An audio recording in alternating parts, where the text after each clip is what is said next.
जय श्री कृष्णा। राधे राधे। आज आप लोग एक कहानी के माध्यम से जानेंगे कि मनुष्य के सपने में मरे हुए लोग दिखाई देने पर क्या संकेत मिलता है। एक समय की बात है, नारद मुनि कैलाश पर्वत पर भगवान शिव से मिलने के लिए जाते हैं। वहाँ पर जाकर नारद मुनि भगवान शिव को प्रणाम करते हैं। भगवान शिव नारद मुनि का बड़े ही प्रेम से आदर सत्कार करते हैं। फिर भगवान शिव कहते हैं, नारद मुनि, तुम्हारा कैलाश पर्वत पर आने का क्या प्रयोजन है। अवश्य ही तुम कोई महत्वपूर्ण कार्य से अथवा कोई महत्वपूर्ण समाचार लेकर आए होंगे।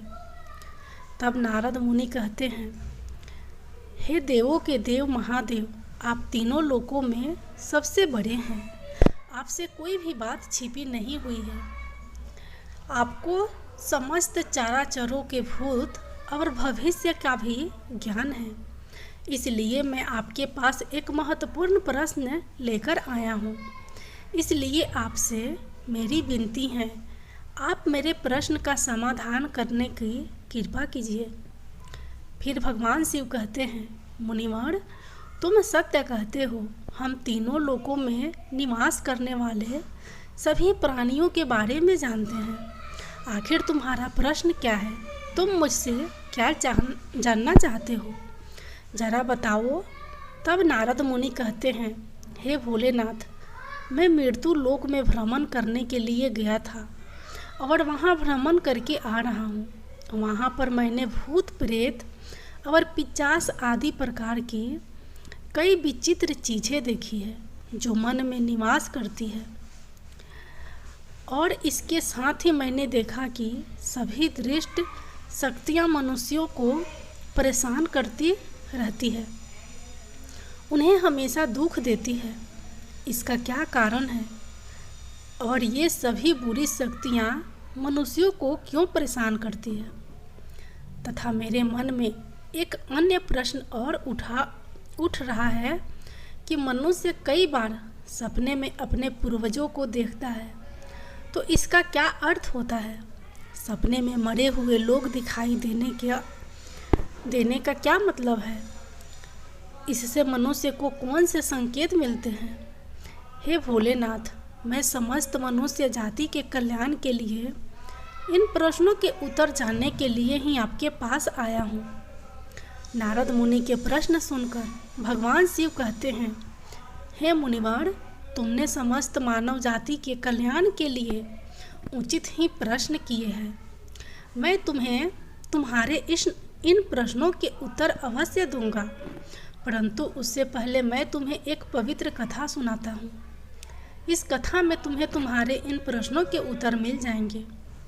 तुम इस कथा को बड़े ही ध्यान से सुनना, और जो भी प्राणी इस पवित्र कथा को ध्यान लगाकर सुनेगा, उसके घर में हमेशा खुशहाली बनी रहेगी और उन्नति के नए नए द्वार खुलते चले जाएंगे। तब नारद मुनि ने कहा, हे भोलेनाथ, आप मुझे वह पवित्र कथा सुनाइए। मैं उस कथा को बड़े ही ध्यान से सुनूंगा। फिर भगवान शिव नारद मुनि को यह पवित्र कथा सुनाते हैं। एक समय की बात है, मध्य देश में एक बड़ी ही सुंदर और रमणीय नगरी थी। उस नगरी में एक व्यापारी अपने 4 भाइयों के साथ रहता था। व्यापारी और उसके सभी भाइयों का विवाह हो चुका था और सभी मिलजुल कर आपस में बड़े ही प्रेम से रहते थे। उस व्यापारी के घर में किसी भी चीज़ की कोई कमी नहीं थी, क्योंकि वे सभी आपस में मिलजुल कर व्यापार करते थे। उस नगरी में उस व्यापारी के सामने कोई भी धनवान नहीं था। यह सारी संपत्ति उस व्यापारी को उसके पूर्वजों से ही प्राप्त हुई थी। व्यापारी के पूर्वज बहुत बड़े दानी और दयालु थे। वे सभी दान, धर्म, यज्ञ और अनेक प्रकार के धार्मिक कार्य किया करते थे। परंतु वह व्यापारी बहुत बड़ा कंजूस स्वभाव का था और उसके अंदर उसके पूर्वजों के लक्षण बिल्कुल भी नहीं थे। उस व्यापारी के जीवन में उसने ना तो कभी दान धर्म किया, ना कभी यज्ञ करवाया और ना कभी धार्मिक कार्य करवाया। व्यापारी ने उसके जीवन में धन तो बहुत इकट्ठा किया, परंतु उसने उस धन का कभी सदुपयोग नहीं किया। व्यापारी ने अपने द्वार पर आए हुए या कोई भी याचक को भी कभी फूटी कौड़ी तक नहीं दी और ना कभी भूखों को भोजन कराया। वहीं व्यापारी के पूर्वज भूखों को भोजन कराया करते थे और निवस्त्र को वस्त्र दान करते थे और गरीबों की कई प्रकार की सेवा किया करते थे। और इधर व्यापारी अपने पूर्वजों का भी अनुसरण नहीं करता था और हमेशा ही धन इकट्ठा करने में लगा रहता था। इस तरह से उस व्यापारी के पास बहुत सारी संपत्ति तो हो गई, लेकिन उसके पूर्वज उससे बहुत नाराज हो गए।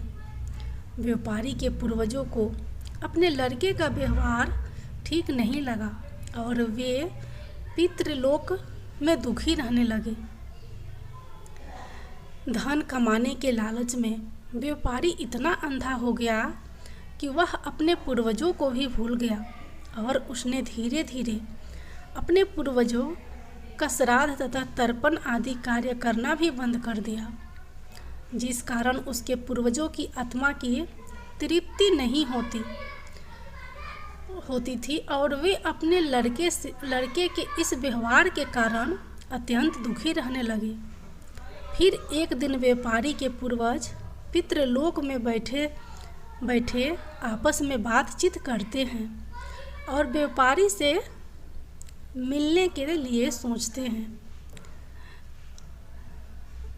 फिर सभी पूर्वज इकट्ठे होकर धर्मराज के पास जाते हैं और उनसे हाथ जोड़कर प्रार्थना करते हैं, हे धर्मराज, हमारे पुत्र की बुद्धि भ्रष्ट हो गई है। धीरे धीरे वो धन कमाने की लालसा में हमें भूल चुका है, जिस कारण से हमारी संतुष्टि नहीं हो रही है। कृपया आप हमें हमारे पुत्र से मिलने के लिए जाने दीजिए। हम हमारे पुत्र को समझाकर कुछ समय बाद वापस लौट आएंगे और उसे शास्त्र का ज्ञान भी देकर आएंगे। तब धर्मराज ने उन्हें आज्ञा देते हुए कहा, हे दिव्य आत्माओं, तुम तुम्हारे पुत्र से मिलने के लिए तो नहीं जा सकते हो, परंतु तुम अपने पुत्र को सपने के माध्यम से संकेत जरूर दे सकते हो। धर्मराज की यह बात सुनकर वे सभी पितृगण सहमत हो जाते हैं और एक एक करके अपने सभी पुत्रों के सपने में जाकर उन्हें दर्शन देते हैं। सबसे पहले वो अपने बड़े पुत्र के अर्थात उस व्यापारी के सपने में जाकर दर्शन देते हैं और संकेत देते हैं, परंतु उसका बड़ा बेटा उनके संकेत को समझ नहीं पाता है और अगले ही दिन वह उस सपने को भूल जाता है और अपने पितरों के द्वारा दिए गए संकेतों को नज़रअंदाज कर देता है। फिर वे सभी पितृगण अपने दूसरे पुत्रों के सपने में जाकर उन्हें भी दर्शन देते हैं और संकेत देते हैं, लेकिन फिर वे भी उन संकेतों को नज़रअंदाज कर देते हैं। कोई भी अपने पूर्वजों के द्वारा दिए गए संकेतों को नहीं समझ पाते, जिससे वे सभी पितृगण नाराज हो जाते हैं। व्यापारी और उसके सभी भाई धन के लालच में पूरी तरह से अंधे हो चुके थे।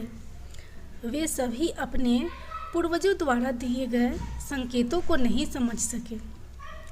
फिर भगवान शिव कहते हैं, सुनो मुनिवर, इस तरह से पितरों के सपने में दर्शन देने के कुछ ही दिनों के बाद उस व्यापारी को व्यापार में नुकसान उठाना पड़ता है और धीरे धीरे करके उसका व्यापार चौपट हो जाता है और इस कारण से उसकी सारी संपत्ति नष्ट हो जाती है और धीरे धीरे करके उन सभी भाइयों में लड़ाई झगड़े होने लगते हैं।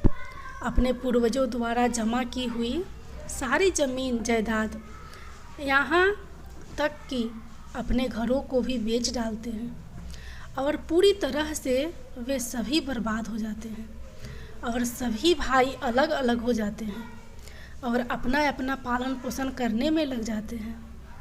और उधर स्वर्ग लोक में पितरों को अपने पुत्रों की ऐसी दुर्गति देखकर बहुत कष्ट होने लगता है। यह दृश्य देखकर वे सभी पितृगण बहुत ही दुखी और उदास हो जाते हैं। फिर से वे सभी धर्मराज के पास जाते हैं और कहने लगते हैं, हे धर्मराज, हमसे हमारे पुत्रों की ऐसी दुर्गति नहीं देखी जाती। हमारे द्वारा किए गए सभी पुण्य कर्मों को हमारे पुत्रों से नष्ट कर डाला है, हमारे पुत्रों को नष्ट कर डाला है। कृपया आप कुछ ऐसा उपाय कीजिए जिससे हमारे पुत्रों को उनकी भूल का पता चल जाए। भगवान शिव कहते हैं, सुनो मुनिवर। फिर धर्मराज उन पितरों से कहते हैं, हे दिव्य आत्माओं, तुम्हारी इस व्यवस्था को मैं अच्छी तरह से समझता हूँ, इसलिए मैं तुम्हारी अवश्य ही सहायता करूँगा। फिर धर्मराज एक ब्राह्मण का रूप धारण करके पृथ्वी लोक पर आते हैं और उन पितरों के पुत्रों को मिलने के लिए जाते हैं और वह सबसे पहले व्यापारी के घर जाते हैं। वह व्यापारी बिस्तर पर पड़ा हुआ था क्योंकि उस व्यापारी को कई प्रकार की बीमारियों ने घेर रखा था। अब उस व्यापारी की पत्नी ने उस ब्राह्मण का आदर सत्कार किया और दान दक्षिणा देने लगती है।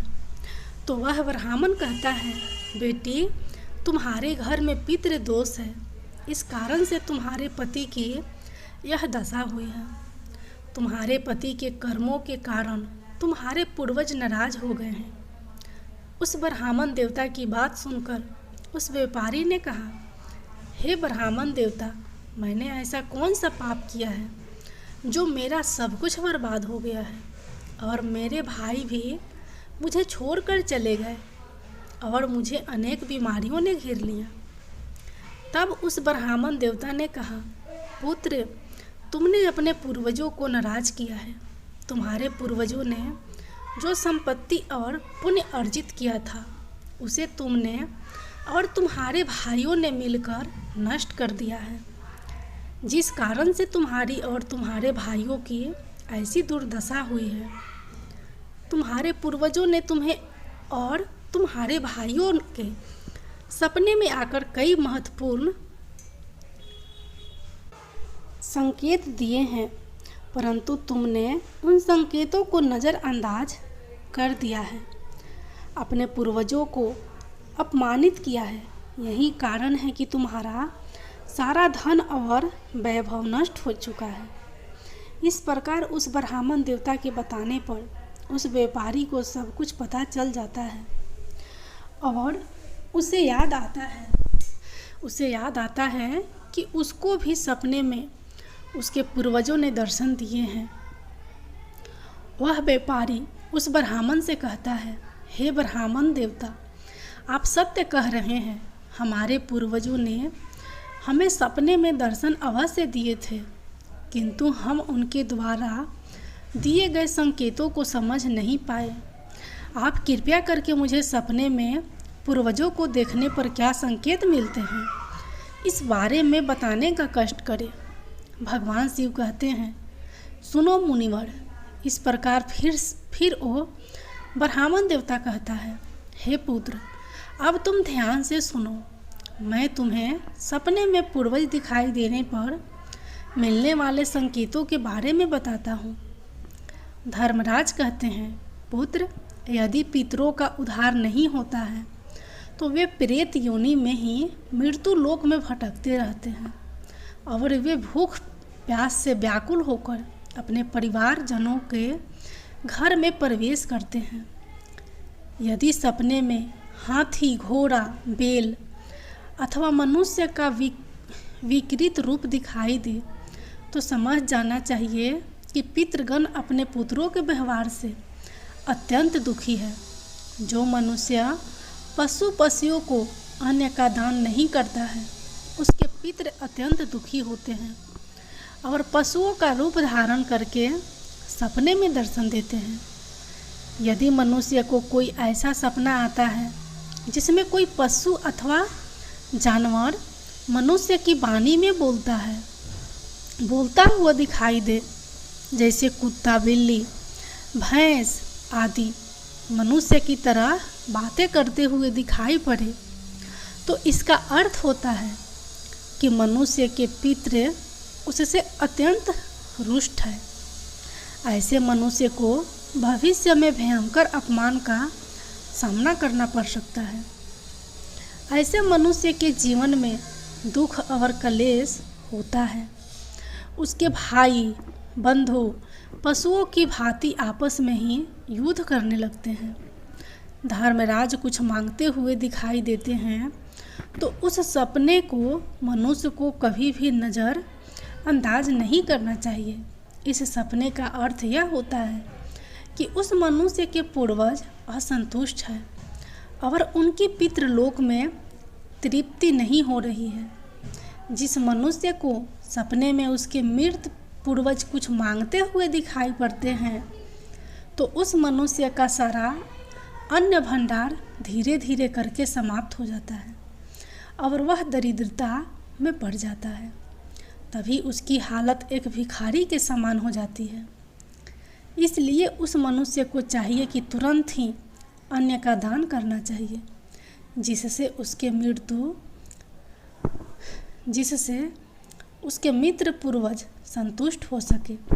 यदि सपने में अपने कोई पूर्वज क्रोधित अवस्था में दिखाई देते हैं तो उस मनुष्य के पूर्वज उसके कार्यों से संतुष्ट नहीं है और वह मनुष्य जो भी काम धंधा करता है उसमें उसको नुकसान उठाना पड़ेगा और उसके द्वारा किए गए सभी कार्य व्यर्थ हो जाते हैं तथा उनका कोई फल उसे प्राप्त नहीं हो पाता।